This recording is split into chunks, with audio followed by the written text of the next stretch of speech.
As you prepare to begin your research, it is important to review some basics of the process. While some of this information may not be new to you, take the time to review some basic definitions, consider the goals of research, and the best places and methods for the early stages of a research project. On library databases, on Google Scholar, and in general search engine results, you will frequently come across different types of publications. The one likely to be most preferred by university faculty is a peer-reviewed academic journal article, also known as a scholarly article. Like the magazines you see at the store, these journals are published periodically. However, unlike popular magazines, they cover serious fields of scientific and humanities research and are written by scholars, professionals, and experts in their fields. These articles might seem intimidating at first, but know that they are something essential to your work as a student. The reason your professors will likely want you to utilize scholarly articles in your research projects centers around the practice of peer review. This process is when an article is offered to be read and evaluated by other experts in a given field. After suggestions and revisions are made, each scholarly article is considered authoritative and endorsed by a consensus of experts, rendering that material reliable.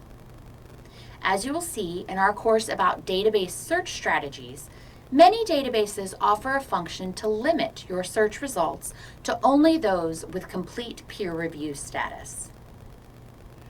Given the importance of scholarly articles in your research as a student, it is worth taking the time to review the anatomy of what one of these articles looks like.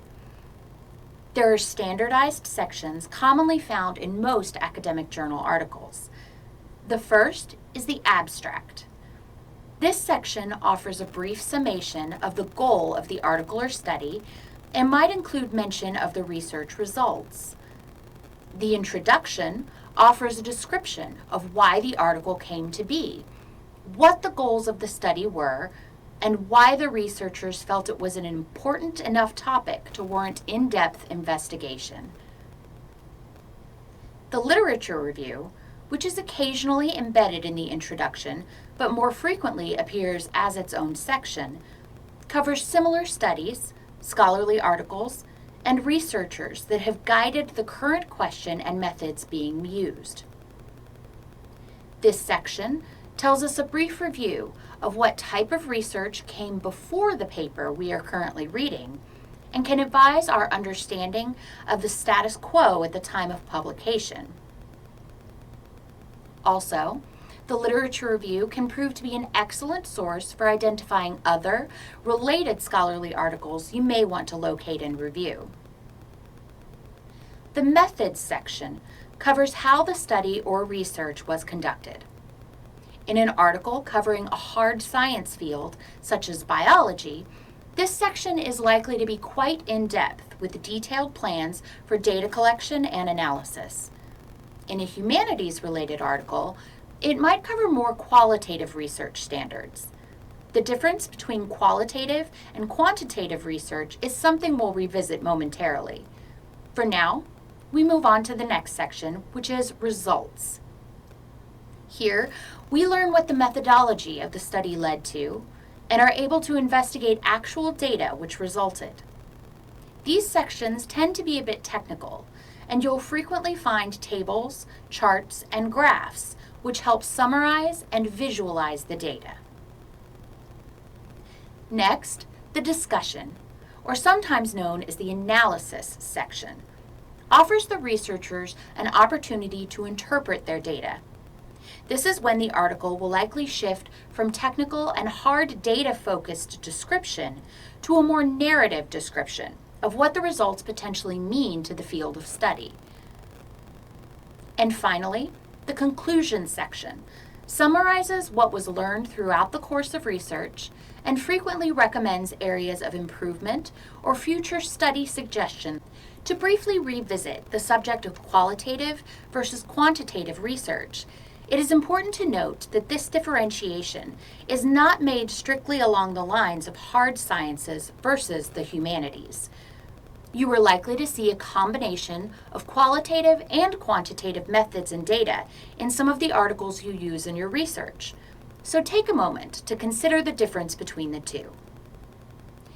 The general distinction is that qualitative research relies more on non-numerical data and will therefore present as a more text-heavy scholarly article. Quantitative research, on the other hand, centers on the production and analysis of numerical data or other data points which can at least be analyzed numerically.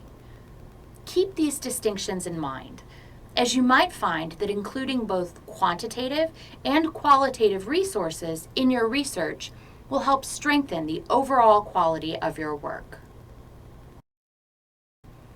While we mentioned that academic journal articles are the most trusted type of research material in higher education, we need to acknowledge that other types of research materials exist, and you may find them useful throughout your work as a student, depending on your specific project and needs.